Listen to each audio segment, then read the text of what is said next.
মাদ্রাসার ছাত্র এখনো জানা যায়নি। এইটা নিয়ে কিন্তু গদি বোম মেরে জঙ্গি ভাড়া পড়েছে, দুজন। জঙ্গির নাম সাগর দাস এবং সায়ন দাস। কোন মাদ্রাসার ছাত্র এখনো জানা যায়নি। কিন্তু গদি মিডিয়া এখনো চিৎকার শুরু করেনি, কিংবা লুঙ্গি বোম মেরে জঙ্গি ভাড়া পড়েছে দুজন। জঙ্গির নাম সাগর দাস এবং সায়ন দাস। বোম মেরে জঙ্গি। এই মুহূর্তের ব্রেকিং নিউজ, মুর্শিদাবাদ আর থাকবে না, মুর্শিদাবাদকে উড়িয়ে দেবে বোম মেরে। জঙ্গি ভাড়া পড়েছে দুজন। জঙ্গির নাম সাগর দাস এবং সায়ন দাস। কোন মাদ্রাসার ছাত্র এখনো জানা যায়নি। এইটা নিয়ে কিন্তু গতি মিডিয়া এখনো চিৎকার শুরু করেনি, কিংবা লুঙ্গি ডান্স শুরু করেনি ময়ূররঞ্জন ঘোষ, বা সুমন দে ঘন্টাখানেক ঘেউ ঘেউ পর্যন্ত শুরু করেনি। কিন্তু এটা খবর, গ্রামবাসীরা দেখছে কয়েকজন ছেলে রেল লাইনে ঘোরাঘুরি করছে, দূর থেকে ক্যামেরা করছিল। করতে করতে একটা সময় তাদের কাছে গিয়ে যখন পৌঁছে দেখছে রেল লাইনের নিচে বম রেখেছে, বম সেটিং করছে যাতে ট্রেন এলে দুর্ঘটনা ঘটে এবং বিস্ফোরণে ট্রেন ফেন উড়ে যায়, প্রচুর মানুষ মারা যায়। এবং তারপরে ওই মুর্শিদাবাদ যেহেতু জেলাটা, ফলে সংখ্যাগরিষ্ঠ মুসলিম। ঘটনাটি ঘটেছে মুর্শিদাবাদের সুতি স্টেশনের কাছে।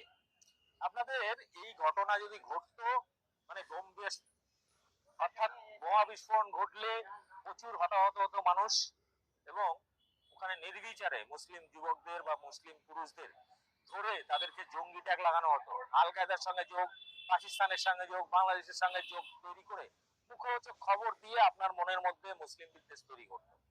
কিন্তু ধরা পড়েছে সাগর দাস এবং সায়ন দাস নামে দুই জঙ্গি, হিন্দু জঙ্গি। অনেকে বলেন জঙ্গিদের নাকি ধর্ম হয় না, কিন্তু হ্যাঁ, এরা দুইজন, এদের ধর্ম আছে, এদের ধর্ম, তারা হিন্দু ধর্মের মানুষ। দুই হিন্দু জঙ্গি ধরা পড়েছে। গত কয়েকদিন ধরে মিডিয়া তাদের চিৎকার শুরু করেছে, পশ্চিমবাংলাকে জঙ্গিদের আতুরঘর হয়ে গেছে। তারা নাকি এখানে একদম সন্তান বাচ্চা কাচ্চা ফ্যামিলি নিয়ে একদম ঘর সংসার করছেন, স্লিপার সেলের কাজ করছেন। এবং কয়েকজন ধরা পড়তেই সে শুভেন্দুর কি চিৎকার, বলছে জঙ্গিদের সরকার পশ্চিম বাংলায়। তাহলে এই যে দুজন হিন্দু জঙ্গি ধরা পড়লো, এটা কোন গোয়াল ঘরের বা কোন মাদ্রাসার? এটা নিয়ে কোনো চিৎকার করছে না কেন? এটা নিয়ে কেন শুভেন্দু চুপ? এটা নিয়ে কেন গদি মিডিয়া চুপ? প্রশ্ন আপনাদের কাছে, অবশ্যই কমেন্ট বক্সে জানাবেন। এটা কোন গোয়ালের বা কোন মাদ্রাসার ছাত্র এরা, সেটা অবশ্যই জানাবেন। ভিডিওটি ব্যাপক শেয়ার করুন, যাতে গদি মিডিয়া বাধ্য হয় এটা নিয়ে খবর করতে।